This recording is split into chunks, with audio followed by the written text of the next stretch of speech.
ముందుగా మనందరి గురువు గారైన బ్రహ్మశ్రీ పత్రిజీ, అమ్మ స్వర్ణమాలమ్మకు, సతీ సమేత సప్త ఋషులకు అనంతకోటి ఆత్మ ప్రణామాలు తెలుపుకుంటూ ప్రతిరోజు అద్భుతంగా ముందుకెళ్తున్న సతీ సమేత సప్త ఋషుల జూమ్ సెషన్లో ఈరోజు మండపేట నుంచి great senior pyramid master Annapurna madam వచ్చి ఉన్నారు. భగవద్గీత అమృత సారాన్ని మనందరికీ తెలియజేయడానికి వచ్చి ఉన్నారు. వారికి సతీ సమేత సప్త ఋషుల టీం తరపున ఘన స్వాగతం తెలుగుతోంది. Thank you madam. స్వాగతం మేడం. సుస్వాగతం. Thank you. అందరికీ శుభోదయం. మనందరం ఇంత ఆనందంగా ఉండడానికి కారణమైన బ్రహ్మర్షి పితామహ పత్రిజీకి అందరం హృదయపూర్వకంగా నమస్కారాలు తెలియజేసుకుందాం. మరి యోగేశ్వరేశ్వరుడైన శ్రీకృష్ణ పరమాత్మకి, వేదవ్యాసుల వారికి హృదయపూర్వకంగా ఆత్మ ప్రణామాలు తెలియజేసుకుంటూ చక్కగా ఈ జూమ్ సెషన్ ని ముందుకు తీసుకెళ్తున్నాం. శైలేష్ సార్, వారితో పాటు సహకరిస్తున్న రాజ్యం మేడం, ఇంకా టీం అందరికీ నా హృదయపూర్వక ధన్యవాదాలు. ఈరోజు అక్షయ తృతీయ అనుకుంటాను. ఇప్పుడు అంటే నాకు నిన్న ఈరోజు కరెక్ట్ గా తెలియలేదు. నిన్న మేడం, నిన్న అండి. నమస్తే మేడం. నమస్తే. నమస్తే అండి.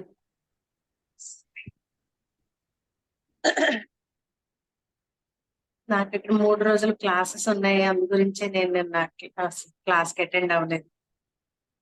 తటపర్తి లక్ష్మి మేడం గారి 3 days వర్క్ షాప్ జరిగిందండి మా ఫంక్షన్ హాల్ దగ్గర.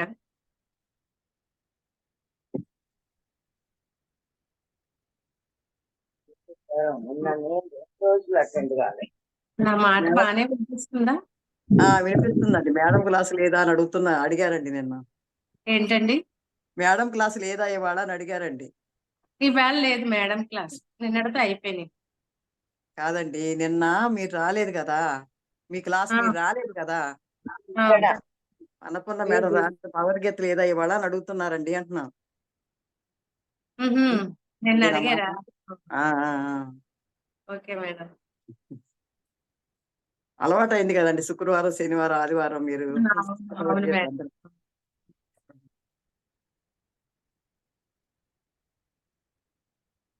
ఓకే మాస్టర్స్, మరి మనం ఈ ఆత్మ సంయమనం చెప్పుకుంటున్నాము. ఇదంతా మనకి నిష్కామ కర్మయోగం గురించి చెప్పి, జ్ఞానయోగం గురించి చెప్పి మనకి ఇప్పుడు ఆత్మ వైపు తిప్పారు పరమాత్మ.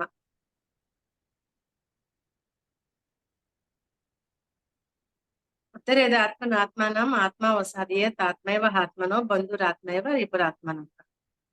మనల్ని మనమే ఉద్ధరించుకోవాలి. మన యొక్క ఆత్మను మనం బంధువైనా శత్రువైనా మన మనస్సే.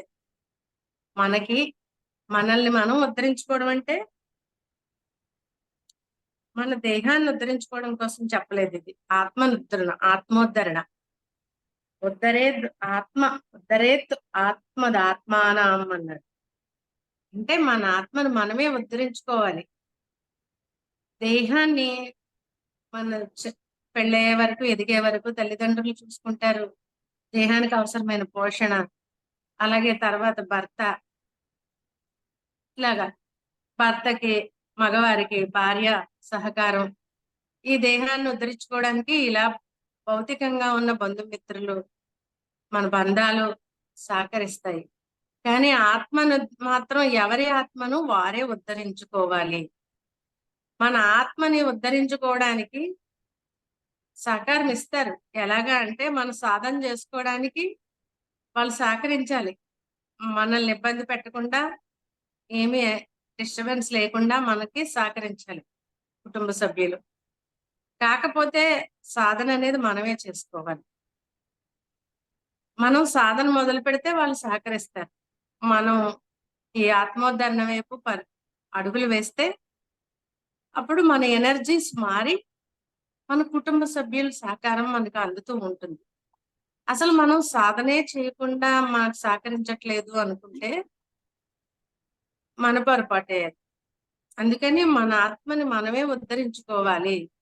ఉద్ధరే ఆత్మ ఆత్మానం ఆత్మావసాదయేత్ ఆత్మైవ ఆత్మనో బంధుర్ ఆత్మైవ రిపురాత్మనః అని మన ఆత్మకి మన మనసే బంధువైనా మన మనసే శత్రువైనా మనల్ని మనం ఉద్ధరించుకోవాలి అని చెప్తున్నాడు. మన మనస్సే మనకి హాని చేస్తుంది. అరిషడ్ వర్గాలని మన లోపలికి ఎప్పుడైతే రానిచ్చామో ఆ అరిషడ్ వర్గాల ద్వారా ఎప్పుడు మన యొక్క ఆ నవద్వారాల దగ్గర కాసుకుని ఉంటాయంట. అరిషడ్ వర్గాలు అంటే కామ క్రోధ లోభ మోహ మద మాత్సర్యాలు. వాటిల్ని మనం లోపలికి రాకుండా బయటవి బయటకే నెట్టేయమని చెప్పారు కదా. బయటవి బయటకే నెట్టేసి మనం మన అంతఃకరణాన్ని బయటవి బయటకు నెట్టేసినా ఇంకా మన లోపల శుద్ధి చేసుకోవాల్సింది చాలా ఉంది. ఏంటి? మన అంతఃకరణం. మనం ఎన్నో జన్మల నుంచి తెచ్చుకున్న కుకర్మలు ఉన్నాయి. ఆ కర్మల్ని దగ్ధం చేసుకోవాల్సిన పని ఉంది మనకి. అంతఃకరణం శుద్ధి కావాలి అంటే ఆ కర్మల్ని దగ్ధం చేసుకోవాలి. అవి దగ్ధం చేసుకున్నప్పుడు అంతఃకరణం శుద్ధి అవుతుంది. అందుకని సాధన, అంతర సాధన. మళ్ళీ దానికి తోడు ఈ బాహ్యంగా ఉన్నవి కూడా లోపలికి వస్తూ ఉన్నాయి అనుకోండి, ఆ సాధన ఇంకా మనకి టైం తీసుకుంటుంది. అందుకని మనం జాగ్రత్తగా ఎప్పటికప్పుడు వేరుగా ఉంటూ ఎరుపుతూ ఉంటూ మన లోపలికి ఈ బయట వాటిల్ని రానివ్వకుండా కొత్త వాటిల్ని లోపల ఉన్న వాటిల్ని సాధన ద్వారా దగ్ధం చేసుకుంటే అప్పుడు మనం తొందరగా శూన్య స్థితికి చేరుకుంటాము. ఆ శూన్య స్థితిలోని ఆనందాన్ని మనం పొందుతాము. అదే మన మనస్సు మన ఆత్మకి చేసే మేలు ఏంటంటే అలా ఉన్నప్పుడు అది మన మనసు మనకి మిత్రుడవుతుంది. లేకపోతే మన మనస్సే మనకి శత్రువు. బయట ఉన్న వాళ్ళని ఎవరిని మనం శత్రువులుగా భావించి వీళ్ళ వల్ల నాకు హాని జరుగుతుంది, వాళ్ళ వల్ల నాకు హాని జరుగుతుంది, ఈ భౌతికమైన బంధాలకి ఈ దేహానికి కలిగే వాటికి మనం అనుకుంటాం గాని మన ఆత్మ పరంగా చూస్తే ఎవ్వరూ మనకి ఏ హాని చేయడం లేదు. ఎవ్వరూ మనకి ఏ ఉపకారము చేయడం లేదు. మన ఆత్మకి మనమే హాని చేసుకుంటాము, మన ఆత్మకి మనమే ఉపకారం చేసుకుంటాము. అందుకనే నిన్ను నువ్వే ఉద్ధరించుకో. అప్పో దీపో భవ, నీ ఆత్మజ్యోతిని నువ్వే వెలిగించుకో అని బుద్ధ భగవానుడు చెప్పాడు. కృష్ణుడు ఏం చెప్పాడు? నిన్ను నువ్వే ఉద్ధరించుకో అని చెప్తున్నాడు. రెండూ ఒకటేనండి. మన ఆత్మజ్యోతిని మనం వెలిగించుకోవాలి అంటే మన లోపల ఒక జ్యోతి ఉందని తెలుసుకోవడమే ఆత్మజ్యోతిని వెలిగించుకోవడం. ఆ జ్యోతికి నిదర్శనమే మనం దేవుడి దగ్గర పెట్టే దీపారాధన. ఆ దీపారాధన అందుకే పెట్టారు అంటే ఇల్లంతా చీకటిగా ఉంటుంది దీపం లేకపోతే. మన ఇల్లు అంధకారంగా ఉంటుంది. ఎలా ఉంటుందో మన లోపల ఆత్మజ్యోతిని మనం గుర్తించకపోతే మన లోపల కూడా ఉండేది అంధకారమే. ఆ అంధకారాన్నే అజ్ఞానము అన్నారు. లోపల చీకటిని తొలగించుకొని మనలో ఆ దివ్య జ్యోతిని మనం గుర్తించినప్పుడు లోపలంతా వెలుగులు కనిపిస్తాయి మనకి. మనలోని అంధకారమే చీకటి, అజ్ఞానము. మనలోని వెలుగే జ్ఞానము. ఆ చీకటిని పారద్రోలి వెలుగుల్ని నింపుకోవాలి ధ్యానం ద్వారా.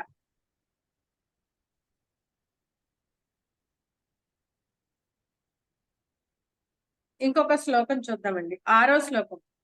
ఇక్కడ చెప్తున్నారు మన మనసు మనకి ఎలా హాని చేస్తుందో.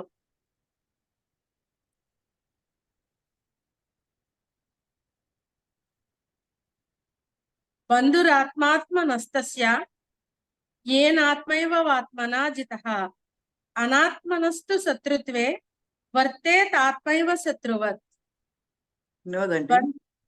మళ్ళీ ఇంకొకసారి. బంధురాత్మాత్మ నస్తస్య ఏనాత్మైవ ఆత్మనా జితః అనాత్మనస్తు శత్రుత్వే వర్తేతాత్మైవ శత్రువత్. మేడం ఎన్నో అధ్యాయం? 6వ అధ్యాయం మేడం, ఆత్మ సంయమన యోగం, ఓకే. 6వ శ్లోకం. అధ్యాయం 6వ అధ్యాయం మేడం. ఎవరు తన మనస్సును తాను జయించుకొనుచునో అట్టి జయింపబడిన మనస్సు తనకి బంధువుగా అగుచుండును. జయింపనుచో అదే శత్రువై ఉండును. ఇప్పుడు ఇంకో ఏదో చెప్పారండి, మనం ముందు చెప్పుకున్నదే. ఎవరైతే మనస్సును జయించరో ఆ మనస్సే మనకి శత్రువు, మనస్సును జయిస్తే అదే మనకి బంధువు. మనస్సును జయించడం అంటే మన ఇంద్రియాలని అదుపులో పెట్టుకోవడం, మన మనస్సుని మన ఆత్మ యొక్క అధీనంలోకి తెచ్చుకోవడం. అప్పుడు మన మనస్సే మనకి మిత్రుడు అవుతుంది. అలా తెచ్చుకోలేకపోతే మన మనస్సే మనకు శత్రువు అవుతుంది. బయట ఉన్న వాళ్ళు ఎవరు కూడా మనకి శత్రువులు కానే కాదు. బయట ఉన్న వాళ్ళు ఎవరు కూడా మిత్రులు కూడా పూర్తిగా కాదు. మన మనస్సే మనకి శత్రువు. మన ఆత్మకి మన మనస్సే శత్రువు, మన మనస్సే మిత్రుడు. మేలు చేసినా హాని చేసినా మనకు మనమే చేసుకుంటున్నాము. ఇతరుల వల్ల మనకి మేలు గాని కీడు గాని జరగదు. 7వ శ్లోకం అండి. జితాత్మనః ప్రసంతస్య పరమాత్మ సమాహితః శీతోష్ణ సుఖ దుఃఖేషు తథా మానయో. జితాత్మనః ప్రశాంతస్య పరమాత్మ సమాహిత శీతోష్ణ సుఖ దుఃఖేషు తథా మానయో. మనస్సును జయించిన వాడును పరమశాంతితో కూడిన వాడునగు మనుజునకు శీతోష్ణ సుఖ దుఃఖాదులందును మానవములందును పరమాత్మ అనుభవము చెక్కు చెదరకనే ఉండును. అంటే ఇక్కడ ఏంటంటే మనస్సును జయించినప్పుడట ఆ శీతోష్ణ సుఖ దుఃఖాలు, ఆ కష్ట సుఖాలందు, అలాగే ఈ ద్వంద్వాలు, మనం ద్వంద్వాల్లో చిక్కుని ఉంటున్నాం కదా, మానము అవమానము, ఈ కష్ట సుఖాలు, ఈ ద్వంద్వాలకి వెళ్లకుండా మన మనస్సు స్థిరంగా ఉంటుందంట. మనస్సును జయించినప్పుడు ఆత్మయందే స్థిరంగా ఉండగలుగుతుందట మన మనస్సు. అందుకనే ద్వంద్వాతీతుడిగా ఉండు అన్నాడు. నీకు ద్వంద్వంలో ఉన్నంతసేపు సుఖం లేదు. ద్వంద్వంలో కొట్టుమిట్టి ఆడుతున్నాం, మనం ద్వంద్వాన్ని వదలేకపోతున్నాం. అసలు ముఖ్యమైనది ఏంటంటే అండి, మనం ద్వంద్వాన్ని వదలలేకపోతున్నాం. భగవంతుడు 2వ శ్లోకం నుంచి చెప్తున్నాడు భగవద్గీతలో, ద్వంద్వాతీతుడిగా ఉండు అర్జున, ద్వంద్వాతీతుడిగా ఉండు అర్జున అని. ఎంత ఫస్ట్ చెప్పేశాడు, త్రైగుణ్యం విషయావేద నిస్త్రైగుణ్యో భవ అర్జున నిర్ద్వంద్వో నిత్య సత్వస్థో నిర్యోగక్షేమ ఆత్మవాన్ అని. నువ్వు త్రిగుణాతీతుడుగా ఉండు, నిర్గుణుడుగా ఉండు, ద్వంద్వాతీతుడిగా ఉండు, యోగక్షేమాల గురించి నువ్వు ఎక్కువ ఆలోచించకు, నువ్వు ఆత్మవాన్గా జీవించు అని. ఇక్కడ అలా దేన్ని మనకు అవన్నీ క్లుప్తంగా చెప్పాడు. ఇక్కడ ఏం చెప్తున్నాడు, మీ మనస్సుని జయిస్తే అప్పుడు మీరు ద్వంద్వాతీతులుగా ఉండగలుగుతారు. మనస్సుని జయించకపోతే ద్వంద్వానికి అతీతంగా ఉండలేము. అంటే మనం ఇంకా ద్వంద్వాల్లో ఉన్నామంటే ఇంకా పూర్తిగా మనం మనస్సును జయించలేదు. మనం గనక మనస్సును జయించుంటే మనం ద్వంద్వాల్లో చిక్కుకోము. ఈ కష్ట సుఖాల్లో, ఈ మానవమానాల్లో, వీటిల్లో చిక్కుకోము మనం. ద్వంద్వానికి అతీతంగా ఉన్నప్పుడు, మనస్సును జయించినప్పుడు, అంటే ఇవన్నీ మనలో అప్పుడు మన మనస్సు ఇవన్నిటికి మనం అతీతంగా ఉన్నప్పుడు మనస్సు ఏం చేస్తుందంటే, ఆ మనస్సును జయించినప్పుడు వీటిలన్నిటికీ అతీతంగా ఆత్మలోనే స్థితమైపోతుందట మన మనస్సు. అంటే మనం ఆత్మలో స్థితం అవడం కోసం మనం ప్రయత్నం, ఈ మనస్సుని ఆత్మలో స్థితం చేయడం కోసం, ఆత్మ యొక్క అధీనంలోకి తీసుకెళ్లడం కోసం మనం ప్రయత్నం చేస్తున్నాము ధ్యానం ద్వారా. జ్ఞాన విజ్ఞాన తృప్తాత్మ కూటస్థో విజితేంద్రియ. 8వ శ్లోకం అండి. జ్ఞాన విజ్ఞాన తృప్తాత్మ కూటస్థో విజితేంద్రియ యుక్త ఇత్యుచ్యతే యోగి సమలోష్టాస్మ కాంచనః. ఇంకొకసారి చదువుతాను. జ్ఞాన విజ్ఞాన తృప్తాత్మ కూటస్థో విజితేంద్రియ యుక్త ఇత్యుచ్యతే యోగి సమలోకాశ్మ కాంచన.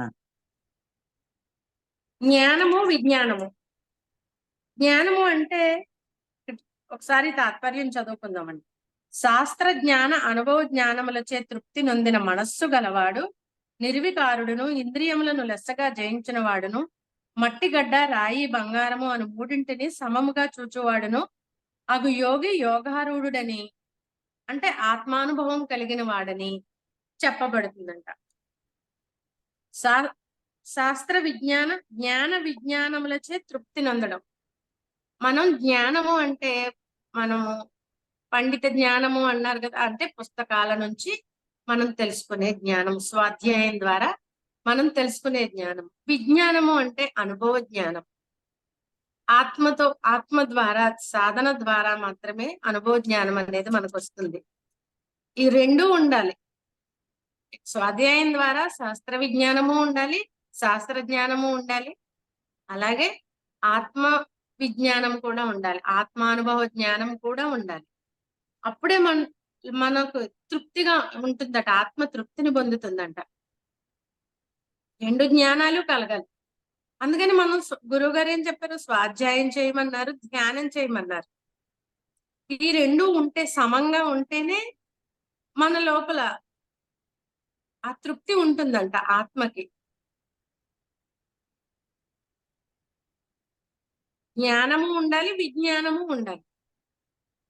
అంటే అనుభవ జ్ఞానము. విజ్ఞానము అంటే ఆత్మ అనుభవ జ్ఞానము. ప్రతిదాన్ని మనం అనుభవపూర్వకంగా కూడా తెలుసుకోవాలి సాధన ద్వారా. ఇప్పుడు పుస్తకంలో ఇది చదువుకున్నాం, భగవద్గీతలో ధ్యానం ఎలా చేయాలో చెప్తున్నాడు, ఇవన్నీ వివరించాడు మనకి. మరి అనుభవం ఎలా వస్తుంది మనకి? చదివేసుకున్నది శాస్త్ర జ్ఞానం. ఈ పుస్తకాన్ని మనం చదివాము, అది శాస్త్ర జ్ఞానం. కానీ అనుభవ జ్ఞానం కావాలంటే మళ్ళీ ఇక్కడ ధ్యానం చేయమని చెప్పాడు కదా. ఆ ధ్యానం సాధన చేస్తేనే మనం అనుభవ జ్ఞానాన్ని కూడా పొందగలుగుతాము. ఇప్పుడు ఎంతో మంది మేము భగవద్గీత చదువుతున్నాము, భగవద్గీత చెప్తున్నాము, పిల్లలకి నేర్పిస్తున్నాము, పెద్దవాళ్ళకి నేర్పిస్తున్నాము అని చాలా మంది భగవద్గీత అంటే శ్రద్ధ చూపించే వాళ్ళు ఉన్నారు. కానీ భగవద్గీతలో ఇచ్చిన ఆ ఈ జ్ఞానాన్ని చెప్తున్నారు, వింటున్నారు, కానీ అనుభవంలోకి ఏం చెప్పాడు దాన్ని ఆచరణలోకి తెచ్చుకోవాలి, అనుభవంలోకి తెచ్చుకోవాలంటే ధ్యానం చెయ్యాలి. కానీ చాలా మంది అంటే మన గురువు గారి శిష్యులు కాదండి, నేను మామూలుగా ఈ పత్రికారి శిష్యులైతే అనుభవంతోనే ధ్యానం చేయడం ద్వారానే ఈ జ్ఞానాన్ని కూడా పొందుతున్నారు. కానీ బయట ఇంకా వేరే వేరే ఎంతో మంది ఉన్నారు. వాళ్ళందరూ భగవద్గీత చదువుతున్నారు, కానీ చాలా మంది ఆ భగవద్గీతలో చెప్పిన ఆత్మ సంయమ యోగాన్ని ఆచరణలోకి తెచ్చుకోవట్లేదు, ధ్యానం చేయట్లేదు. ధ్యానం చేయకపోతే మన వాక్కులు ఎలా ఉంటాయంటే చిలక పలుకుల్లాగే ఉంటాయి. అటలాగే చెప్తాం కానీ మనం అనుభూతితో చెప్పలేము. అనుభూతిని పొంది చెప్పాలి అంటే మనకి అనుభవ జ్ఞానం ఉండాలి, ఆత్మానుభవ జ్ఞానం ఉండాలి, ధ్యానం చెయ్యాలి. ధ్యానం చేయకపోతే మన పలుకులు చిలక పలుకులు అయిపోతాయి. పరమాత్మ ఇలా చెప్పాడు, అలా చెప్పాడు, అట్ల కింద ఉండిపోతాయి. ఎప్పుడైతే మనం ఆ యొక్క ధ్యానాన్ని అనుభూతి చెంది, ఆ పరమాత్మ ధ్యానం కూడా ఇచ్చాడు ఇందులో, ఆ ధ్యానాన్ని అనుభూతి చెంది మనం మాటలు చెప్తూ ఉంటే అవి అనుభవపూర్వకమైన జ్ఞానము. అందుకని రెండూ ఉండాలని చెప్తున్నాడు. శాస్త్ర జ్ఞానము ఉండాలి, ఆత్మ విజ్ఞానము ఉండాలి. ఈ రెండు ఉంటేనే మన లోపల తృప్తి కలుగుతుందట. కూటస్థుడై ఉండుట అంటే ఇక్కడ కూటస్థుడంటే మన నిర్వికార స్థితిలో ఉండడం. ఆజ్ఞాచక్రంలో మన యొక్క ఆ శ్వాస ఇక్కడ కూటస్థం అంటే ఇది ఆజ్ఞాచక్ర స్థానం. ఇక్కడ నిలిచిపోవడం. మనం సాధన చేసేటప్పుడు మన ధ్యాస అంతా ఇక్కడ నిలిచిపోతుంది. శ్వాసను గమనిస్తూ విడుస్తూ, వదులుతూ విడుస్తూ. ఈ శ్వాసను మనం ఎప్పుడైతే గమనిస్తూ ఉన్నామో మన ధ్యాస చివరికి వచ్చి మన ఆలోచనలు, మన మనస్సు మన అధీనంలోకి వచ్చినప్పుడు, ఆలోచన రహిత స్థితిమైనప్పుడు అది వచ్చి కూటస్థంలో నిలిచిపోతుంది, ఇక్కడ నిలిచిపోతుంది. అప్పుడు మన ధ్యాస ఎక్కడ పెడుతున్నాం మనం? అప్పుడు నిర్వికారంగా అయిపోతున్నాం. అంటే ఎటువంటి ఆలోచనలు లేకుండా, ఎటువంటి వికారాలు లేకుండా ఒక శూన్య స్థితిలోనికి వెళ్తున్నాము. ఇంద్రియాల్ని లెస్సగా జయించడం. మన ఇంద్రియాల్ని జయిస్తున్నాం, జయించాలి. ఎప్పుడైతే కళ్ళు మూసుకుని మొత్తం అన్నిటినీ కట్టేసామో ముందు ఇంద్రియ నిగ్రహం జరుగుతుంది. మట్టిగడ్డని, రాయిని, బంగారాన్ని ఒకేలాగా చూడగలగాలంట యోగి. ఆత్మానుభవం కలిగిన యోగి ఎలా ఉండాలంట? మట్టిగడ్డని, రాయిని, బంగారాన్ని ఏదైనా తుచ్చంగా చూడగలగాలన్నమాట. మనకి దేని మీద కూడా వ్యామోహం ఎక్కువగా ఉండకూడదు. మనకి మట్టిగడ్డ అయితే ఏంటి, రాయి అయితే ఏంటి, బంగారం అయితే ఏంటి, బంగారాన్ని మూడింటిని ఒకేలా చూడగలగాలి. అంటే మన దృష్టి సమదృష్టి ఉండాలి, అన్నిటిపైన సమదృష్టి కలగాలి. అది ఆత్మానుభవం కలిగిన యోగి ఎలా ఉంటాడు అని చెప్తున్నారనమాట. మట్టిగడ్డని, రాయిని, బంగారాన్ని ఒకేలాగా చూడగలుగుతారు. అంటే మనం అలాంటి స్థితికి సాధన ద్వారా మనం చేరుకోవాలి అని చెప్తున్నాడు. ఆ స్థితికి, సమస్థితికి. మనకి ఇవన్నీ ముందు చెప్పారండి. స్థిత ప్రజ్ఞత్వం గురించి చెప్పారు కదా. స్థిత ప్రజ్ఞత్వం అంటే ఇదే, మన ఇంద్రియాలను జయించి, మనస్సును జయించి అన్నిటినీ సమత్వ స్థితిలో మనం చూడగలిగే స్థాయికి చేరుకోవడమే స్థిత ప్రజ్ఞత్వము.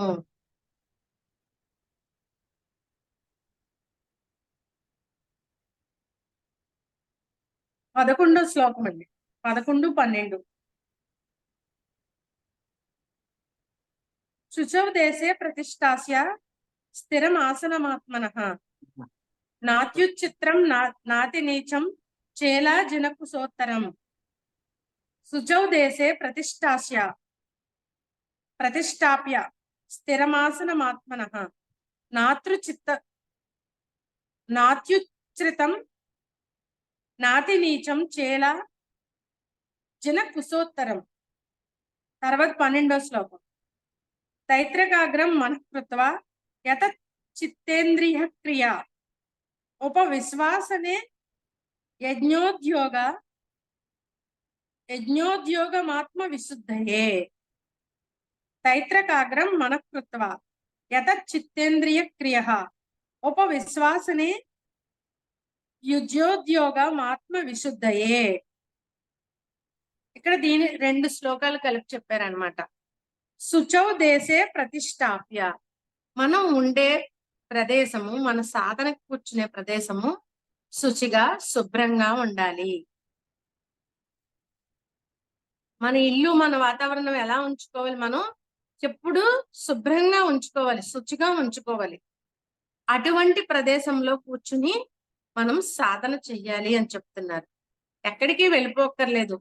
మీరు ఎక్కడుంటే ఆ ప్లేస్ ని శుచిగా, శుభ్రంగా ఉంచుకోండి. శుభ్రంగా ఉంచుకుని సాధనకి స్థిరాసనం, స్థిరమైన ఆసనాన్ని మనం ఏర్పాటు చేసుకోవాలట.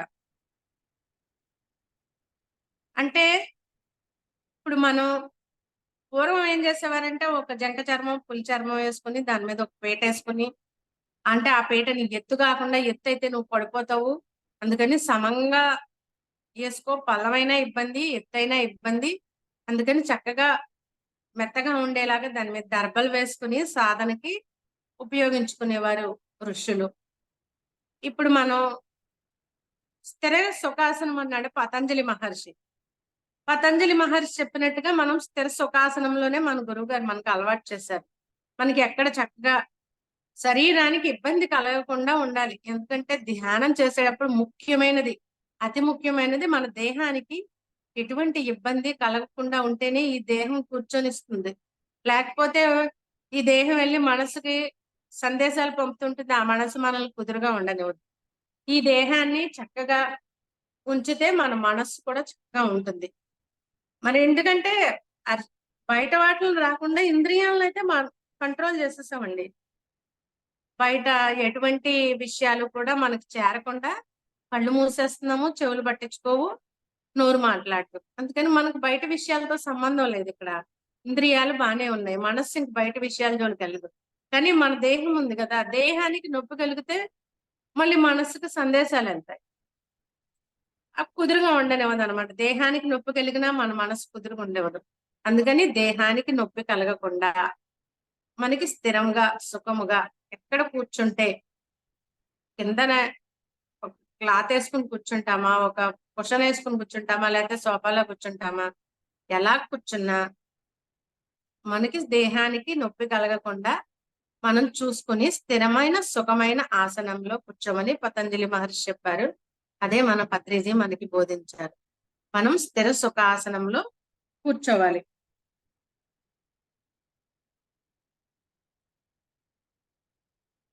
అప్పుడే మనకి ఈ ఉచ్ఛ్వాస నిశ్వాసాలని గమనిస్తూ మనం స్థిర సుఖాసనంలో కూర్చుని మనం ఉన్న ప్రదేశాన్ని శుభ్రంగా ఉంచుకుని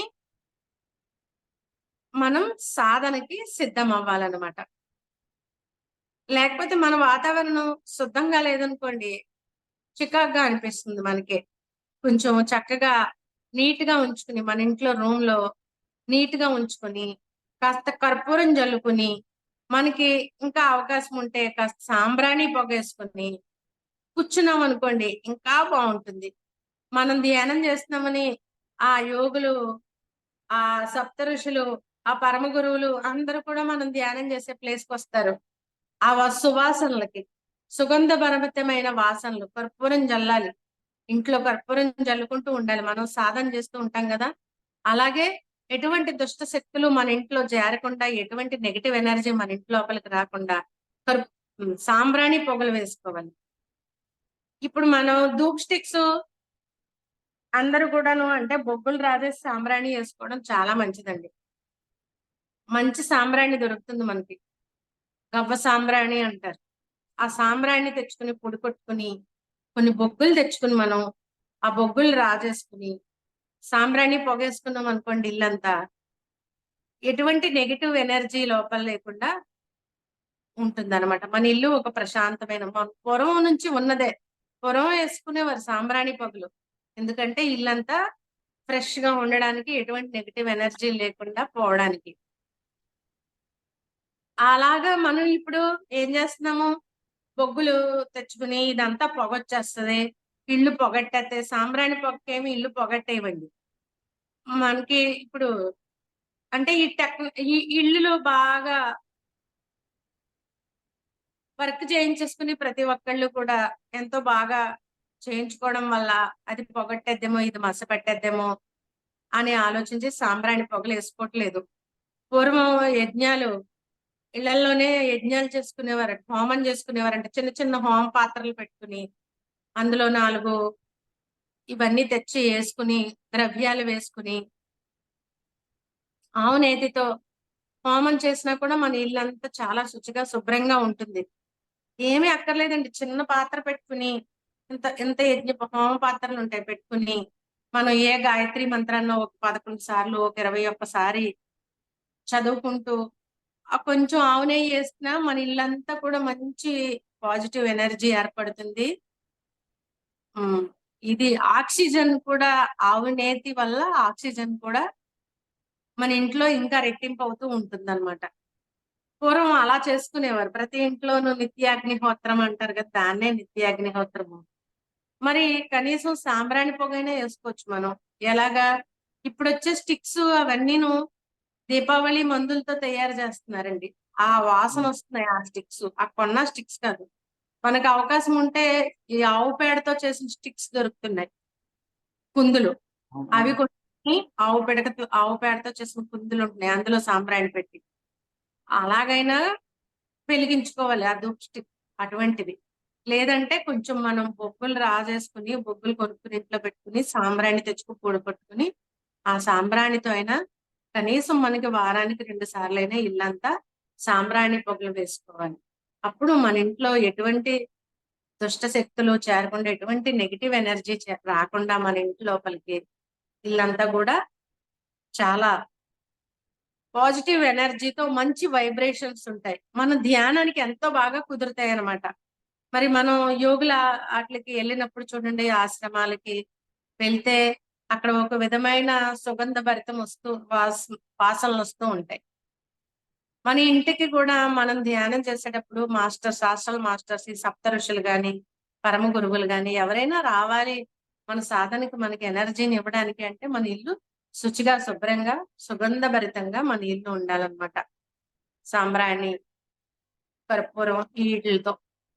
అందుకని మనం ఉండే ప్రదేశాన్ని అలా మన ఇంటినే ఒక ఆశ్రమం లాగా ఉండాలన్నమాట. ఇది అందుకే గృహస్థాశ్రమం అన్నారు. గృహస్థాశ్రమం అనే అన్నారు. మనమే అని ఇల్లు అనుకుంటున్నాం, కానీ మన పూర్వీకులు చెప్పింది అయితే గృహస్థాశ్రమమే అన్నారు. అందుకని మన గృహాన్ని ఆశ్రమం లాగా అంత బాగా ఉంచుకోవాలి, శుచిగా, శుభ్రంగా ఉంచుకుని. అలా ఉంచుకున్నప్పుడు మనకు సాధన బాగా కుదురుతుందండి. ధ్యాన సాధన బాగా కుదరడానికి ఇవన్నీ కూడా. 13వ శ్లోకం. సమంకాయ శిరోగ్రీవం ధారయన్నచ్చలం స్థిర సంప్రేక్ష నాసికాగ్రం స్వం దిశాచన్ అవలోకయన్. మన యొక్క శిరస్సుని, మెడని, ఇవన్నిటిని స్థిర సుఖ ఆసనం చెప్పాడు. ఇప్పుడేం చెప్తున్నాడు? మన యొక్క శరీరాన్ని నిటారుగా పెట్టమని చెప్తున్నాడు. అంటే ఇక్కడ ఇంకొక రకంగా మనం కూడా చూసుకోవచ్చు. మనం ఎప్పుడు కూడా త్రికరణాల్ని శుద్ధంగా ఉంచుకోవాలట. సాధన బాగా కుదరాలంటే మన త్రికరణాలు మనస్సు, వాక్కు, కర్మ. మనస, వాచ, కర్మణం. ఈ 3 త్రికరణాలు. ఈ 3 కరణాల్ని స్థిరంగా ఉంచుకోవాలన్నమాట.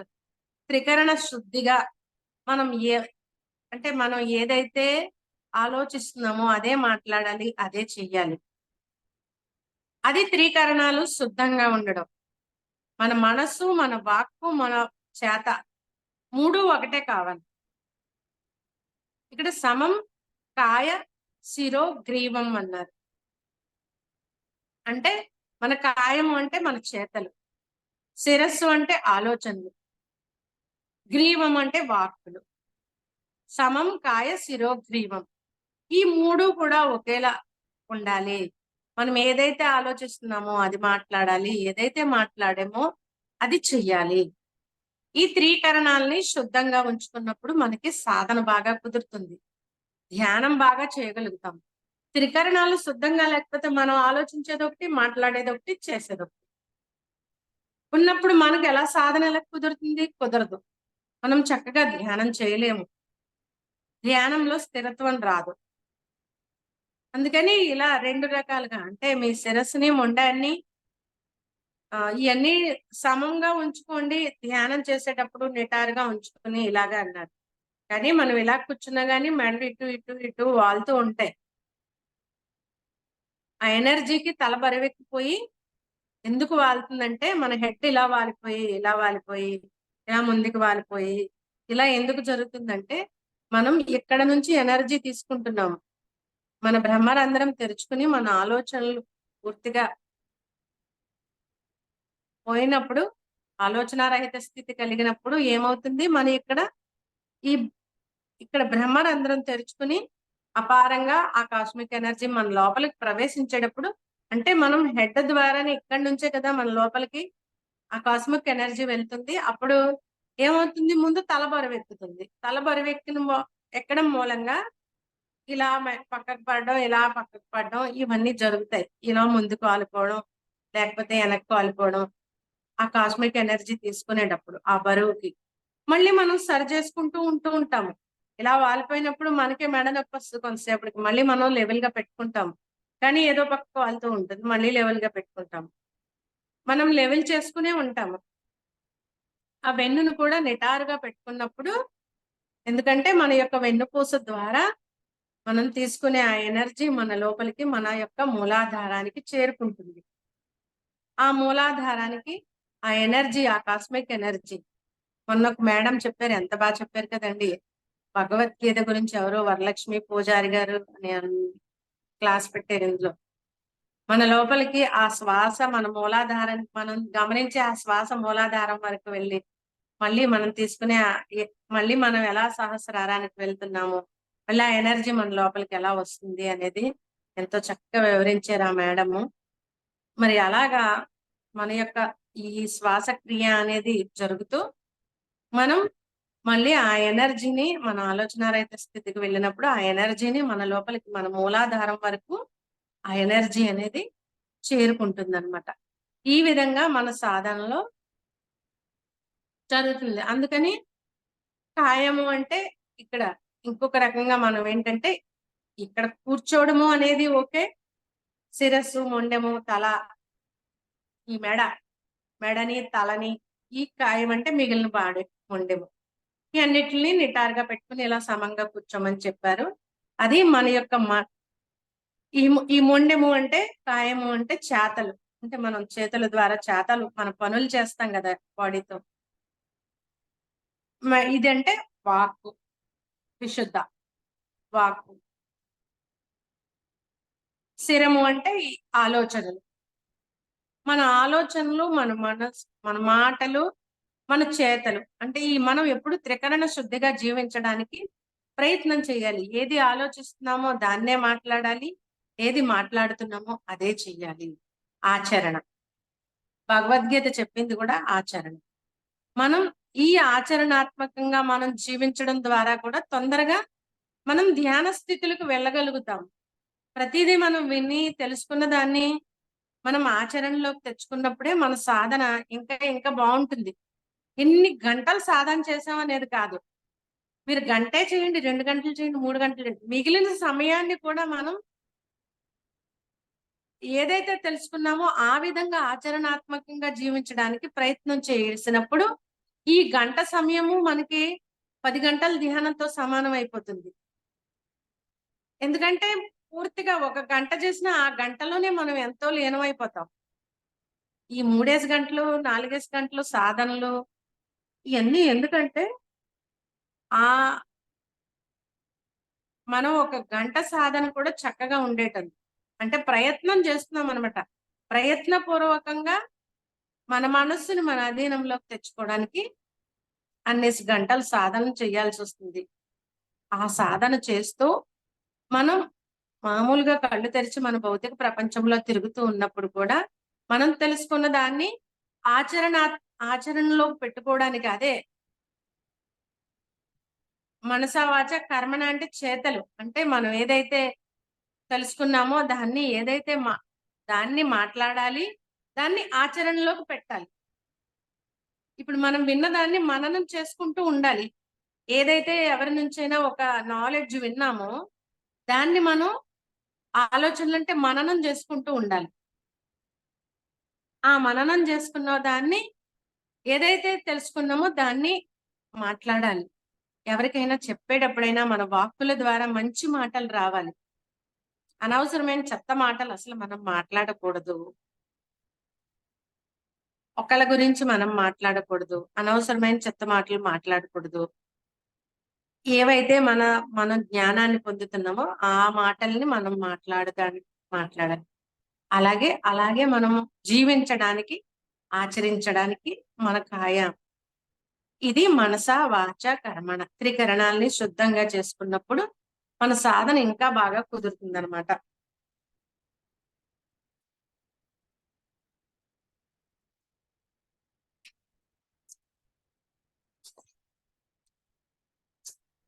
పదహారో శ్లోకం చూద్దామండి. నాత్యస్నతస్తు యోగో అస్తిన చైకాంత మనస్నతః నాతి స్వప్నశీలస్య జాగ్రత్తో నైవ చార్జున. మరొకసారి, నాత్యస్నతస్తు యోగో అస్తిన చైక అనంత మనస్నతః నాతి స్వప్నశీలస్య జాగ్రత్తో నైవ చార్జున. ఏం చెప్తున్నాడంటే, అర్జున, ఈ ధ్యాన యోగము అధికంగా భుజించిన వానికిని, బొత్తిగా భుజింపని వానికిని, అట్లే అధికంగా నిద్రించిన వానికిని, ఎల్లప్పుడూ మేలుకుని వానికిని కలుగనేరదు. ఈ ధ్యాన యోగము ఈ ఇంకా ఎలా ఉండాలో చెప్తున్నారండి ఈ ధ్యాన యోగం దగ్గర. అంటే ఇవన్నీ తెలుసుకుని వీటిలన్నిటిని మనం ఆచరణలో పెట్టుకున్నప్పుడు మనకి ధ్యానం బాగా కలుగుతుంది. మొత్తం మొదటి నుంచి చెప్పుకుంటూ వచ్చి అన్ని కూడా మనకు నిష్కామ కర్మల్లో ఉండమని ఇవన్నీ ఎందుకంటే మన సాధనలో ఇంకా మనం మంచి స్థితిలోకి చేరడానికి. ఆహారం మనం బాగుంది కదా అని ఎక్కువ తినేయకూడదు, బాగోలేదని తినకుండా ఉండకూడదు, ఏది అతిగా ఉండకూడదు, సమంగా తినమని చెప్తున్నారు. ఒక యోగి ఎప్పుడూ కూడా సమంగా తింటాడు, మితంగా తింటాడు. ఎంత కావాలో మన మన శరీరం మనకు చెప్తుంది ఇంకా చాలని. చెప్పినా కూడా ఒక్కొక్కసారి టేస్ట్ గా ఉందని వేసేస్తాం లోపలికి. కానీ అప్పటి వరకు మనం గమనిస్తేనండి, నేనైనా ఆ పని చేస్తా ఉంటాను. అందుకే చెప్తున్నాను, బాగుంది చాలా బాగుందని టేస్ట్ అనిపించినప్పుడు ఇంకో కొంచెం వేసుకుంటాం. వేసుకున్నప్పుడు ఈ ముందు తిన్నదే అంత టేస్ట్ అనిపిస్తుంది. మళ్ళీ రెండోసారి వేసుకున్నది ఏమైపోతుందంటే అంతకు ముందు రుచికరంగా అనిపించింది కూడా ఈ ఈ కొంచెం వేసుకునేసరికి ఇది వెగటైపోతుంది. అంటే మన దేహం ఇంకొద్దందనమాట. ఎంతనే ఆస్వాదిస్తూ మనం మెల్లిగా ఆస్వాదిస్తూ తినాలి మన ఆహారాన్ని. అప్పుడు ఎంత తిన్నా మన దేహం తృప్తి పొందుతుంది.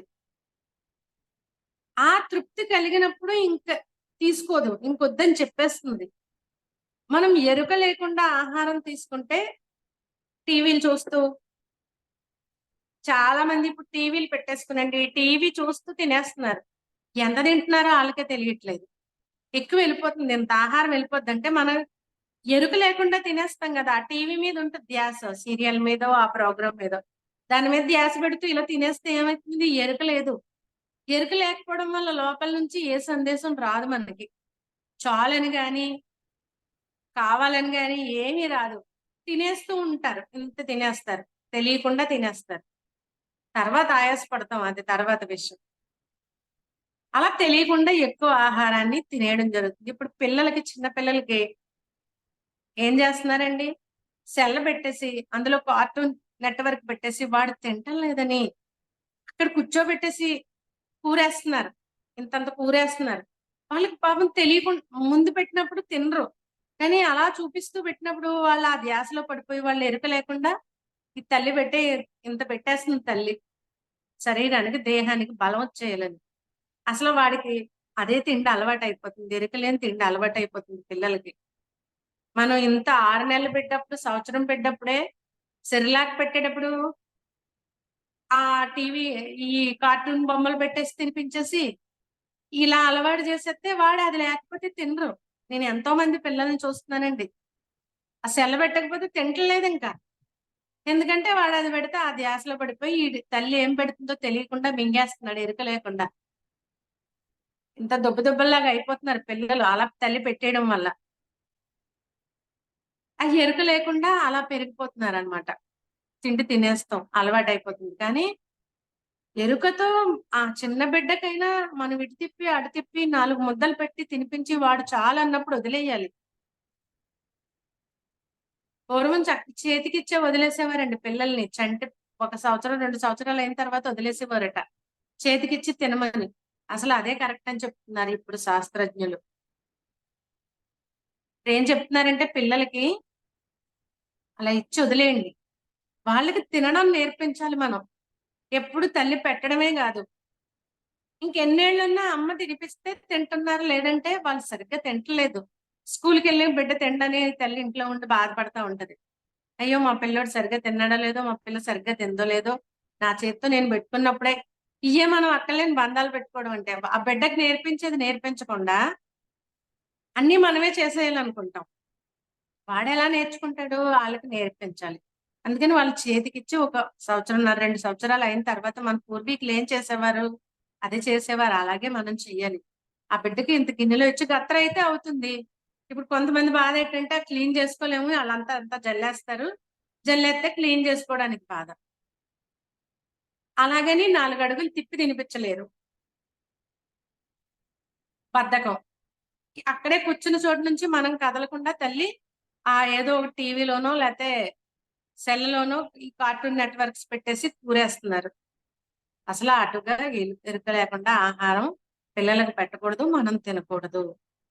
ఎరుకతో మెల్లిగా తిన్నప్పుడు తృప్తిగా తింటాము. ఇంత తినేసరికే మన దేహం తృప్తిని పొందుతుంది, మన ఆత్మ తృప్తిని పొందుతుంది. లోపల నుంచి ఇంక దేహం చాలు అని చెప్తుంది. ఇంక నాకు ఈ ఆహారం చాలు అని ఒక మెసేజ్ ఇస్తుంది మనకి. ఎరుకతో తిన్నప్పుడు మనకు అర్థమవుతుందండి. ఒక్కొక్కసారి బాగా నచ్చేస్తే చెప్పాను కదా, అది చెప్పినా కూడా దాన్ని వినకుండా తినేస్తాం. కొంచెం తిన్నప్పుడు వెగటిస్తుంది. కొంత ఇంతైతేనే ఆ రుచిగా ఉంటుంది. మళ్ళీ దీన్ని దాటి ఇంత ఎగస్ట్రా తిన్నాం అనుకోండి, అది ఆ ముందు అనిపించిన టేస్ట్ అనిపించదు.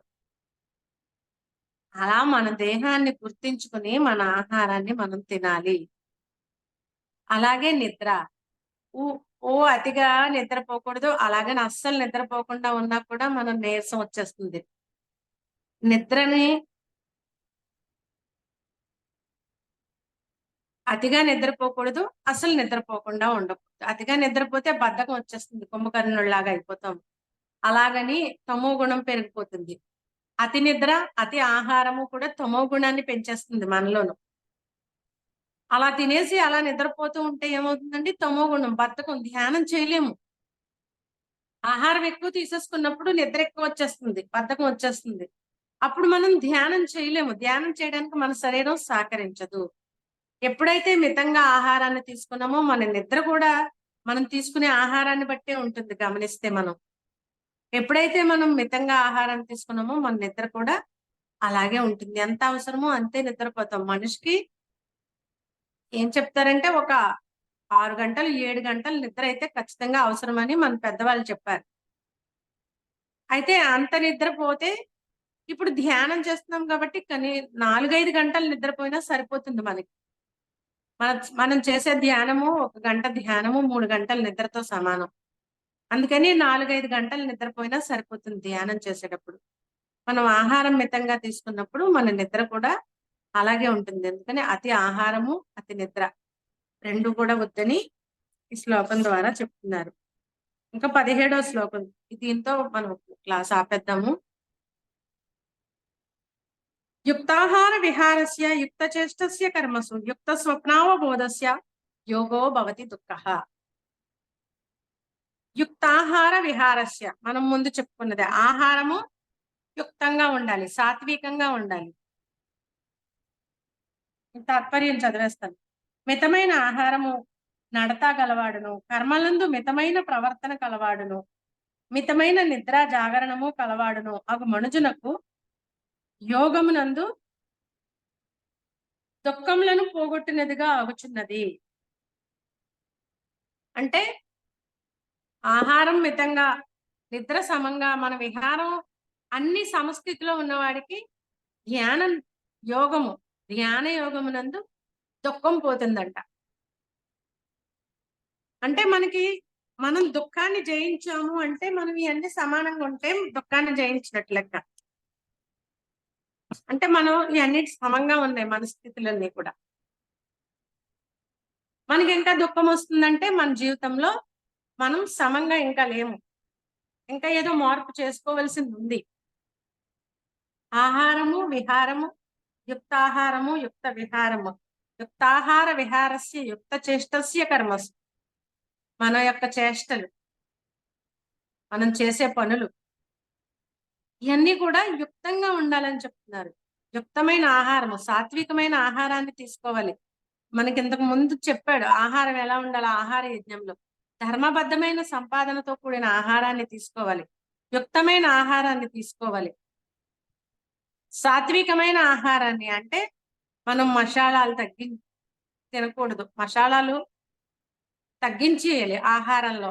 మసాలాలు ఉన్నా కూడా మత్తును కలిగిస్తుంది దేహానికి, అందుకని మసాలాలు వాడడం మానేయాలి.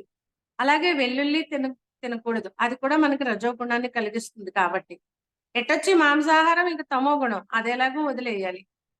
అయితే మనం వీటిల్లో కూడా సాత్వికంగా మారాలి అంటే ఈ కూడా కొంచెం మార్పులు చేసుకున్నప్పుడు మన ఆహారం మన మనస్సు మీద ప్రభావాన్ని చూపిస్తుంది. కాబట్టి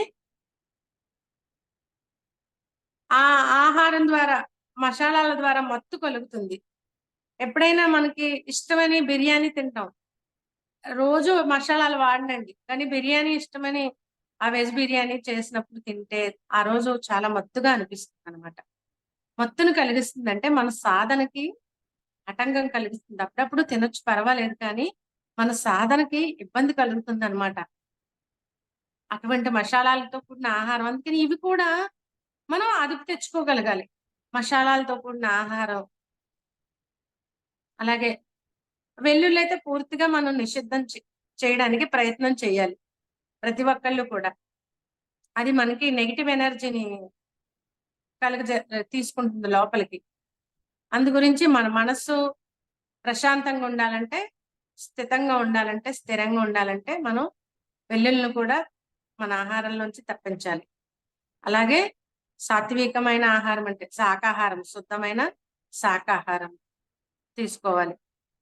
ధర్మబద్ధమైన ఆహారము, ఇవన్నీ కూడా యుక్తమైన ఆహారము. మనకి ఇవన్నీ ముందు చెప్పాడు, అవి మళ్ళీ ఒకసారి గుర్తు చేస్తున్నాను అంతే, మీకు అందరికీ తెలుసు.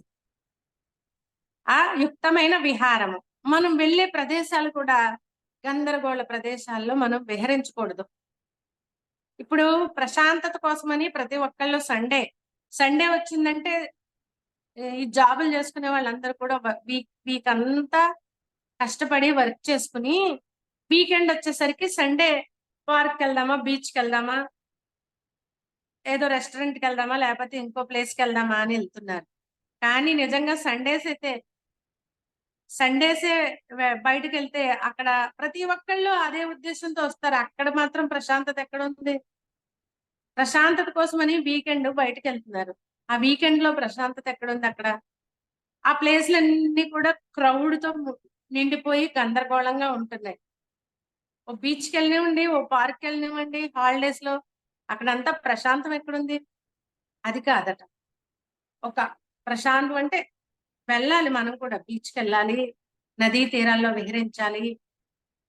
అక్కడ ఆ ఎక్కువ క్రౌడ్ ఉన్న చోట గందరగోళంగా ఉంటుంది. క్రౌడ్ లేని ప్రదేశాల్లో, అలాగే అడవుల్లో ట్రెక్కింగ్లకు వెళ్ళడం, ప్రకృతిలో విహరించడం, ఇవన్నీ కూడా మనకి ప్రశాంతతనిచ్చే ఆ ప్రదేశాలకి వెళ్ళి కొంత సమయాన్ని మనం అక్కడ గడపాలి.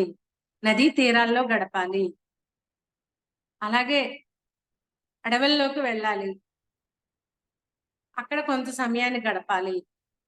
ఇవన్నీ కూడా ఏం చేస్తుందంటే వాటర్ కానీ, ఆ చెట్లు కానీ మన మనస్సులో ఉన్న ఆ ఆ ఏదైనా కొంచెం దిగులు, దుఃఖం ఇలాంటివి ఏమైనా ఉన్నా అవి తీసేసుకుంటాయి. ఆ ప్రకృతి మన మనస్సుని హీల్ చేస్తుంది, మన బాడీని హీల్ చేస్తుంది. వాటర్ ఫాల్స్ లో స్నానం చేయడం ద్వారా మన బాడీకి వాటర్ థెరపీ. అలాగే ఆ అడవుల్లో ఆ చెట్లు యొక్క అవి ఏం చేస్తాయంటే మనలోని బాధని అవి తీసుకుని అవి ఎప్పుడు ప్రశాంతంగా ఉంటాయి. వాటి యొక్క ఆ ప్రశాంతతని మనకి ఇస్తాయి, మనల్ని హీల్ చేస్తాయి. అందుకనే వనాల్లోకి వెళ్ళాలి, ట్రెక్కింగ్కి వెళ్ళొచ్చు అడవుల్లోకి. మనం అటువంటి ఆ ప్రశాంతమైన ఆ ప్రదేశాల్లో ప్రకృతిలో విహరించడం, అది అసలైన విహారం. అలాగే యుక్త విహారం, యుక్త చేష్టలు. మనం చేసే పనులన్నీ కూడా ఎప్పుడు కూడా సరి అయిన పనులు చేయాలి, సత్కార్యాలను చేయాలి, మంచి పనులు చేయడానికి మనం చెయ్యాలి. యుక్త స్వప్నావబోధస్య అంటే యుక్తమైన నిద్ర. ఎప్పుడు ఈ నిద్ర కూడా ముందే చెప్పారు కదా, ఆహారము సమంగా ఉండాలి, నిద్ర సమంగా ఉండాలి, ఎక్కువ అవ్వకూడదు, తక్కువ అవ్వకూడదని. అలాగే యుక్త అవబోధస్య జ్ఞానం కూడా మనం సరి అయిన జ్ఞానాన్ని తీసుకోవాలి. మనం సరి అయిన జ్ఞానాన్ని తీసుకున్నప్పుడే మనం ఆత్మ అనుభవం ద్వారా కూడా మంచి జ్ఞానాన్ని, మంచి అనుభవాన్ని పొందగలుగుతూ ఉంటాం, ఆత్మానుభవాన్ని. అందుకని మనం స్వాధ్యాయం ద్వారా కూడా ఏది అవసరమో, ఎలాంటి పుస్తకాలు చదవాలో అలాంటి పుస్తకాలు, మన యొక్క అంతఃకరణ శుద్ధి కోసం అవసరమైన జ్ఞానాన్ని మనం తీసుకోవాలి. అటువంటి పుస్తకాల్ని, మన మనస్సుకి ప్రశాంతతనిచ్చే ఈ ఆధ్యాత్మిక గ్రంథాలని చదవాలి. అటువంటి జ్ఞానాన్ని మనం తీసుకోవాలి. ధ్యానం కూడా ఎప్పుడు సమంగా ఉండాలి. ఆ సరి అయిన మనం సరిగా, మన ధ్యానం సరిగా ఉందా లేదా అనుకుని మనం సరి చూసుకుంటూ ఉండాలి. మన మనసుకి హాయిగా ఉందా లేదా. ఇలాగా ఒక యోగి, ఇలా ఉండే యోగికి దుఃఖం ఉండదు అని ఈ శ్లోకం ద్వారా చెప్తున్నాడు. ఎప్పుడైతే ఆహారం కానీ, విహారం కానీ, మన నిద్ర కానీ, మనం చేసే కర్మలు, పనులు కానీ, మనం తీసుకునే జ్ఞానం కానీ అన్ని సమంగా ఉన్నప్పుడు ఒక యోగి హాయిగా జీవిస్తాడు, ఎటువంటి దుఃఖము లేకుండా. అంటే మనకి ఇంకా మన లోపల దుఃఖం వస్తుంది ఏ కారణంగానైనా అంటే, మనం ఈ ఇంట్లో ఈ 5 ఏదైనా మనకు సరిగా లేదా, సరిగా ఉందా అని మనల్ని చెక్ చేసుకుంటూ, మనల్ని మనం సరి చేసుకుంటూ, మన సాధనని ముందుకు వెళ్ళేలాగా మనకి మనమే ఇవన్నీ ఎవరు చేస్తారు? మనకు మనమే చేసుకుంటున్నాం, ఇంకా పక్క వాళ్ళు చేసేవి కాదండి. అందుకే ఉద్ధరేతాత్మదాత్మానం, నీ ఆత్మను నువ్వే ఉద్ధరించుకో, అప్పో దీపో భవ, నీ జ్యోతిని నువ్వే వెలిగించు అని చెప్పారు. Thank you masters, thank you. మీకు అందరికీ ఈ విషయాలన్నీ తెలిసినా ఎంతో చక్కగా ఓర్పుగా వింటున్నందుకు మీ అందరికీ హృదయపూర్వక ధన్యవాదాలు. Thank you masters. Thank you madam. చాలా చాలా అద్భుతంగా వివరంగా అన్నీ చెప్పారు. తెలిసినా గానీ మళ్ళీ మళ్ళీ ఇది మననం చేసుకోవటం అంతే మేడం, మననం. అవునండి. అవునండి. ఏంటంటే ఇప్పుడు ఆవు చూడండి గబగబా తినేస్తది. తర్వాత అది నెమరేసుకుంటా ఉంటుంది. దాన్ని చూస్తే కూడా మనం చాలా వరకు తెలుసుకోవచ్చండి. మనం అంటే అలాగే నెమరు వేసుకుంటే నిదానంగా హ్యాపీగా నెమరేసుకుంటది. అలాగే మనం కూడా అది మనం మీరు చెప్పినట్టుగా అది నెమరేసుకుంటా ఉంటే మనం అయన్నీ కూడా మనం తెలుసుకోగలుగుతాము. ఈ భోజనం ఇవి కూడానండి పిల్లలు తినే విషయాల్లో తల్లి పొరపాట్లే గాని పిల్లలది కాదండి అది. చాలా వరకు నేను కూడా చూశాను అలాగా. ఏంటంటే వాళ్ళకి టీవీ పెట్టో లేకపోతే ఫోన్ చేతికి ఇచ్చో ఇంక వాళ్ళు చాలు నాకు కడుపు నిండిందనేది కూడా వాళ్ళకి తెలియకుండా వాళ్ళకి పెట్టేయటం జరుగుతా ఉంటది. ఇంత అన్నం కలిపేసి పెట్టి పిల్లలు బలం రావాలని అలా జరుగుతా ఉంటది. ఇంకా మీరు ధూపం అన్నారు చూడండి. ధూపం కూడా చిన్నపిల్లలప్పుడంటే స్నానం చేయించిన తర్వాత చక్కగా ధూపం వేసేవాడండి. తలంటి పోసిన తర్వాత చిన్నపిల్లలకి వేయటం జరిగేది. చంటి ఆ! బిడ్డలకి. చంటి పిల్లలకి వేస్తే ఉంటది మంచి చాలా బాగుండేదండి. వాళ్ళకి జలుబు అది చేయకుండా ఉంటదని పిల్లలకి అలా చేస్తా ఉండేవాళ్ళు కదండీ! అది మానేసి ఇప్పుడు ఈ స్టిక్కులు ఒకటి తీసుకొచ్చి అయి ఎలిగేయటం ఒకటుంది. ఇప్పుడు అదంతా ఎందుకని చెప్పని. ఇంకా బొగ్గులు వెలిగించటం అయితే లేట్ అవుద్దే గానండి. ఇంకా కొబ్బరి చెక్కలుంటాయి చూడండి. కొబ్బరి చెక్కలు. రాలేదు చూడండి. కొబ్ కొబ్బరి చెక్కలుంటాయి కదా మేడం. వినిపిస్తుందండి? కొబ్బరి చెక్క. పాలు తీసుకురావాలి. కొబ్బరి చెక్కలుంటాయి కదా! ఆ కొబ్బరి చెక్కలు కొంచెం మన గ్యాస్ మీద ఎలిగితే తొందరగా ఎలుగుతాయండి అయి. మన బొగ్గులైతే తొందరగా అంటుకోవు. చాలా టైం పడద్ది. అందుకని ఆ కొబ్బరి చెక్కలు అంటించేసి అది తొందరగా నిప్పయిపోద్దండి. దాని మీద సాంబ్రాణి ఏసినా కూడా చాలా తొందరగా అవుద్దండి. అది చాలా బావుంటది. పాలు తీసుకురా, చాయ్ అలా చేసి చేయొచ్చండి. పెట్టిస్తా.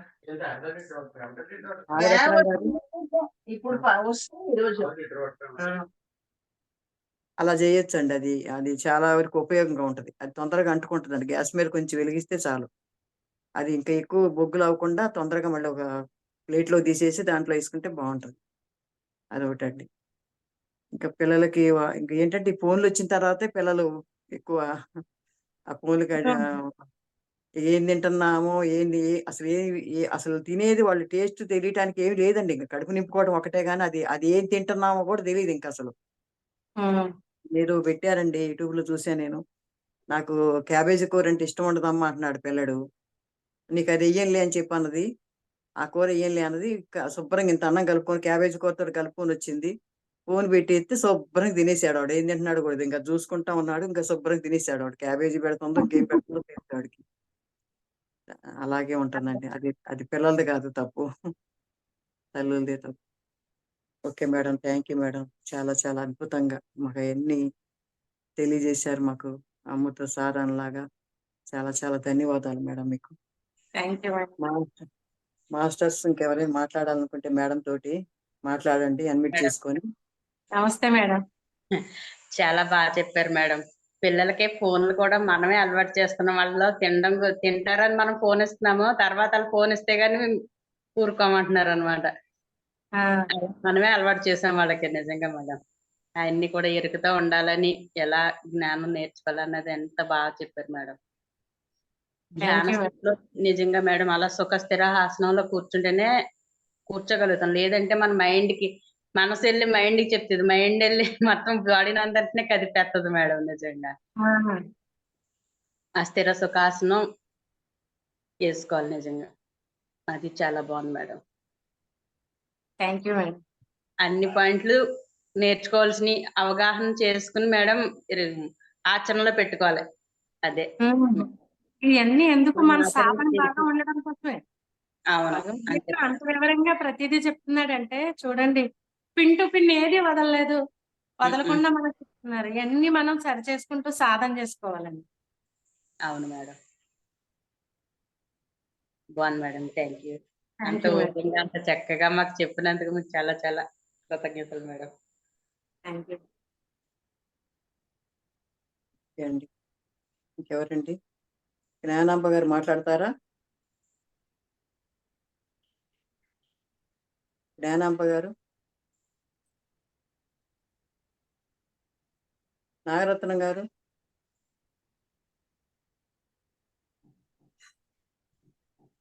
నమస్తే మేడం. మాట్లాడుతున్నప్పుడు నమస్తే. నమస్తే అమ్మా. నమస్తే. చాలా చాలా బాగా చెప్పారు. మన నమస్తే. నమస్తే. నమస్తే మా. మన ఉండే ప్రదేశము, మన ఇల్లు మనం ఎంత స్వచ్ఛంగా పెట్టుకుంటే మనకు చాలా అంత ఆనందకరంగా ఉంటాము. మన ధ్యానము చాలా బాగా కుదురుతుంది అని చాలా చాలా చాలా విశేషాలు చాలా చాలా బాగా చెప్పారు. Thank you. నమస్తే మేడం. చాలా బాగా చెప్పారు మేడం. నమస్తే అండి. చాలా విశేషాలు చెప్పారు. చాలా thanks madam. Thank you madam.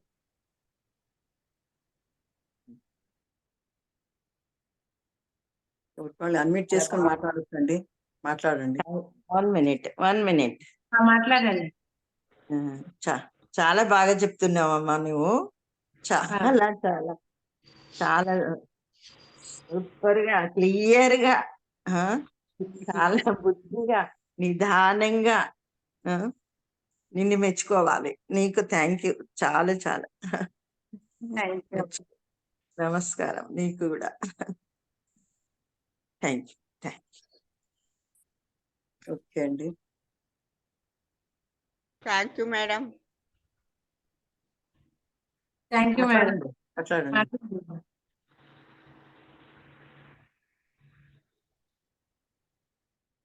మాట్లాడండి. మేడంతో మాట్లాడండి. Thank you madam. ప్రతి వారం చెప్తారా మేడం? హలో. 3 రోజులు చెప్తున్నానండి. శుక్రవారం, మేడం? శనివారం, ఆదివారం 3 రోజులు చెప్తున్నారండి madam. Okay madam. Thank you madam. చాలా బాగుంది. విందామని అందుకు అడిగాను. ఈ రోజే నేను విన్నాను. ఓహో. Thank you madam. పద్మకుమారి గారు ఈ రోజే వచ్చారండి మీరు? అవును మేడం. ఓకే. ఏదో లింక్ కొడితే మీది వచ్చింది. సరే విందాము అని విన్నాను ఇవాళ. అవునా? చాలా బాగుంది మేడం. Thank you madam. ఉంటాను మేడం. రాండి, ప్రతిరోజు రాండి. Okay madam. 4:30 కూడా ధ్యానం జరుగుతుందండి. Okay madam. ప్రతి సండే రోజు పాటలండి. అవునా మేడం? ఆ, ఓకే మేడం, వస్తాను. ఏ ఊరండి మీది? సింహాచలం మేడం, వైజాగ్. ఓకే. రాండి మేడం, ప్రతిరోజు రండి. Okay madam. Okay madam.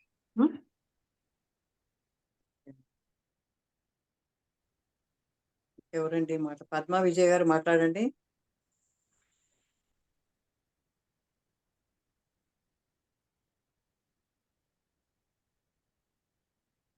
క్షణాల్లోనే ఉన్నారా ఏంటండి? నిర్మలా గారు ఎవరికాళ్ళు అన్మిట్ చేసుకొని మాట్లాడొచ్చండి. ఇంకా ఇక్కడ మన వాటర్ ఫాల్స్ ప్రకృతి వైలకి వెళ్ళి చూడండి మేడం. అక్కడైతే వాటర్ ఫాల్స్ లోనండి పెద్ద పెద్ద రాళ్ళు, దాంట్లో ఇంతంత రాళ్ళు. అసలు అందులో ఆ రాళ్లలో వాటర్ ఫాల్స్ అసలు వెళ్ళాలంటే ఎలాగంటే రాళ్లలోంచి దాటుకొని వెళ్ళాలంటే చాలా కష్టంగా ఉందండి. కానీ ఆ హ్యాపీగా అందరం కలిసి అలాగ వెళ్తా ఉంటే ఆ రాళ్ళు ఆ కష్టం ఏమి అనిపించలేదండి. ఎలాగంటే కూర్చొని కూర్చొని అలాగా రాళ్ళ మీద చేతులతో ఇలా పట్టుకుంటే కూర్చొని కూర్చొని ఆ చివరికి వెళ్ళామండి అలాగా వాటర్ అంతా. గంట సేపు హ్యాపీగా వాటర్ లో అనిపించదు ఇంకా. అసలు కనీసం ఒక్క దోమ కూడా లేదండి అక్కడ. ఇంకా ఇళ్ళ దగ్గరే దోమలు ఉంటాయి కానీ నాకు ఒక్క దోమ లేదు. ఇప్పుడు ఈ బుద్ధ పౌర్ణమికి ఇక్కడ మన జిల్లాలోనే దారపల్లిలో జరుగుతుంది 3 రోజులు. అవునండి. అక్కడ కూడా చాలా పెద్ద వాటర్ ఫాల్ అండి. ఆహా, అక్కడికి ఎప్పుడు రాలేదండి, నేను అది చూడలే నేను ఎప్పుడు. ప్రకృతి వ్యాలీలో మనం అక్కడ ఉండే వాటర్ ఫాల్ కిందకు పారుతూ ఉంటుంది. ఇది ఇలా కాదు, పైనుంచి పడుతూ ఉంటుంది దార. ఓ, ఆహా, ఆహా. చాలా బాగుంటుంది అక్కడ కూడా. ఉహుం. ఈసారి దారపల్లి. రావాలండి బుద్ధ పౌర్ణానికి వెళ్ళాలి. రమా గారు ఉన్నారు కదా నాకు. అదే వీలైన వాళ్ళు అక్కడ 3 డేస్ జరుగుతుంది ధ్యానయజ్ఞం. ఉహుం. వీలైన వాళ్ళు ఆ దారపల్లి ధ్యాన యజ్ఞానికి అటెండ్ అవ్వండి. ఎందుకంటే మనం ఒక్కొక్కళ్ళం ఇద్దరం వెళ్ళలేము అడవుల్లోకి వెళ్ళాలంటే. అవునండి, నేచర్ అవునండి. ఆ, అలాగా ఈ ధ్యాన సమూహంతో వెళ్ళినప్పుడే మనం అక్కడ ఉండగలుగుతాం. ఎక్కడండి అది? తారపల్లి అంటే ఎక్కడండి అది? దారపల్లి ఇక్కడే మేడం, ఏలేశ్వరం దగ్గరలో. ఓహో, ఇక్కడేనా? ఓకే. చాలా దగ్గర, మీకు రాజమండ్రి నుంచి ఒక గంట దగ్గర. గంటన్నరే. అదేలేండి, ఎప్పుడు వెళ్ళలేదు ఎక్కడ. ఉమ్, ఓకే, వెళ్తామండి, ఈసారి వెళ్తాం.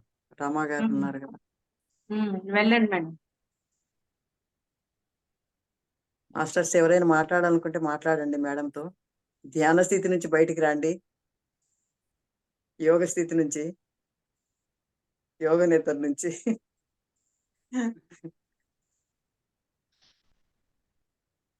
Okay, okay madam. ఓకే నమస్తే మేడం. మేడం. నమస్తే మేడం. చాలా మళ్ళీ కలుద్దాం. ఎవరు నమస్తే అంటున్నారండి? ఎవరు మాట్లాడండి? ఉషశ్రీ అండి. బాగుంది మేడం. మాట్లాడండి. చాలా బాగుంది. పొద్దున్నే ధ్యానం, భగవద్గీత, పుణ్యం పురుషార్థం. చాలా బాగుంది మేడం. Thank you. అవునండి. Thank you. ఓకే మేడం, నేను లీవ్ అయిపోతున్నాను. థ్యాంక్ యూ అండి మేడం, ధన్యవాదాలు మీకు. Thank you madam. Okay madam, ఇంకా ఏం చేసుకున్నాం అండి. సార్ మాట్లాడతారా సార్? ఓకే, ఓకే అండి. Okay, bye. బాయ్ బాయ్ అండి, అందరికి బాయ్ అండి. మళ్ళీ మధ్యాహ్నం 3 గంటలకు కలుసుకుందామండి. వాణి గారండి ఈరోజు. పామూరు వాణి. అవునండి, మొన్న చెప్పారు కదా, ఆ. ఆమె వస్తారు ఈరోజు. ఓకే, ఓకే చాలా అండి. బాగా చెప్తుంది ఆమె. అవునండి, అవునండి. ఓకే అండి. ఓకే, థ్యాంక్ యూ అమ్మా. బాయ్. Bye bye.